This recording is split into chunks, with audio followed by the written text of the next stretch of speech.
Hello everyone. So we are out here on the Galien River in New Buffalo, Michigan. It's basically a little feeder river that comes off of Lake Michigan itself.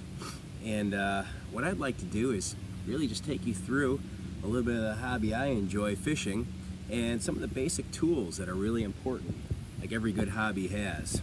So the first thing we're going to be doing is starting off here with a little light to medium action fishing pole with a 5 to 10 pound test. Now, I like to use a braided line myself, so when you get in on the teethy fish, you stand a better chance that those teeth don't actually cut that line and you lose that big one, that big opportunity that you're going to have pulling into the boat.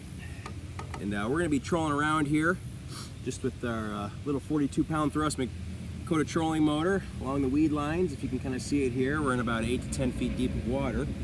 And before we go ahead and get started with that, talk a little bit about the lure here that we'll be using. A little jointed Rapala with, if you can hear it, a little rattle there that either makes the fish angry or gets their attention and makes them want to grab onto the hook. Another important thing to have is your handy dandy Swiss Army knife, right? So being able to take that hook right out of the fish's mouth, and more uses to come on that here shortly. Another thing I like to have is a good old trusty map. Map's going to go ahead and tell you where the depths are of where you're fishing, some of the different hot spots, and where you have the best opportunity to catch that fish. So we've got our 2 fishing poles rigged up, and got the trolling motor ready to go. We've got some different lure options all ready to go. I walked through the Rapala, and here's a bunch of other things that we're going to go ahead and try and throw on the hook. But let's be honest here. Probably not going to catch a single thing today. So there's some other tools that are really important to make sure that you also have on your little fishing expedition. First thing I like to make sure and have a handy bag of Duke's Hickory Peach Barbecue, little Polish little sausages here, very good to be able to munch on. And most importantly, I'll be back in a minute.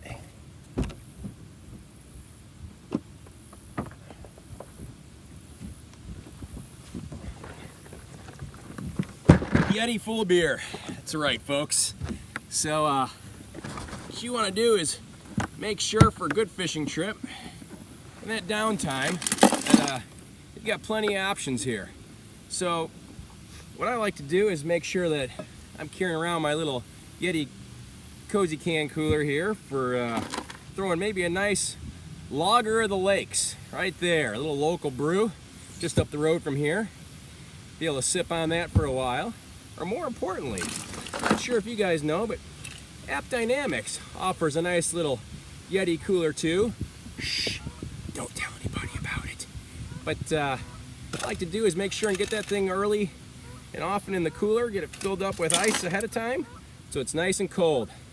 That way, when you pour that selected beer in there from Silver Harbor Brewing Company here, the next harbor up just north, go ahead and pour that right in your nice ice cold tumbler, and you're all ready next to enjoy another fine day of fishing. That's right. And that's a little bit about my favorite hobby, fishing. And they always say that a bad day fishing is still better than a good day at work.